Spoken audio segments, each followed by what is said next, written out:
মুরগির ঘরটাকে পরিষ্কার করলাম। 3-4 দিন হয়েছে পরিষ্কার করি, আমার ভালো লাগে দেখে আমি করি, এটা আমার ব্যক্তিগত ব্যাপার।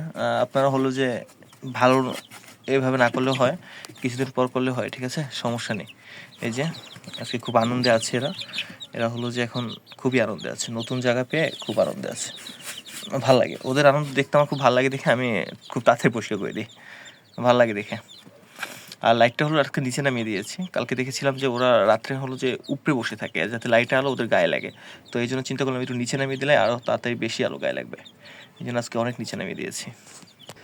এখন এদের পালা, এদেরকে এখন পরিষ্কার করে দিব। এরা হলো যে এখন সুন্দর একটা জায়গা পাবে, নতুন করে আবার সব কিছু দিয়ে দিব খাঁচায়। কিন্তু এদের ময়লাটা হলো যে ফালাবো না, এদের ময়লাটা হলো আমি একটা বস্তাতে জমিয়ে রাখি, আর কিছুদিন পর ওটার ভিতরে একটা কালো কালো পোকার মতো তৈরি হয় যেটা মুরগি খায়। এই যে কোয়েল পাখির হলো যে জায়গাটা পরিষ্কার করা হয়ে গেছে, এখন হলো যে সুন্দর করে আবার নতুন করে ভুসি দিয়ে দিচ্ছে, ঠিক আছে।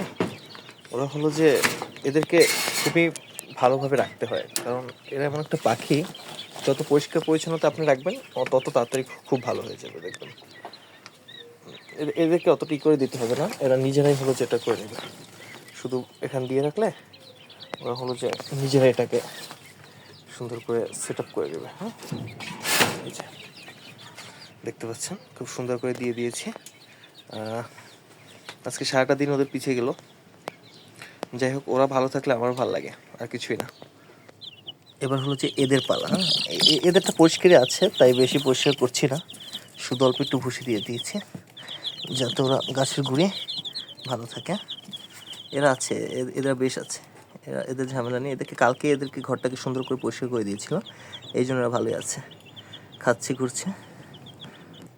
এরা হলো যে ডিম পেড়ে বসে আছে, এখন হচ্ছে আম দেওয়ার নাম নেই। এটা হচ্ছে ওরা ডিম পাড়ে, কিছুদিন ধরে ডিম পাড়ে, কিন্তু যে ছাও দেয় না, ঠিক আছে, ডিমটা নষ্ট হয়ে যায় বসে বসে। এই জন্য এদের ঘর পরিষ্কার করে দিয়ে সুন্দর করে কুট্রো দিয়ে দিয়েছি যাতে নতুন করে ডিম পেয়েছে, এবার দেখা যাক কী হয়, এই জন্য এদেরকে বিরক্ত করছি না।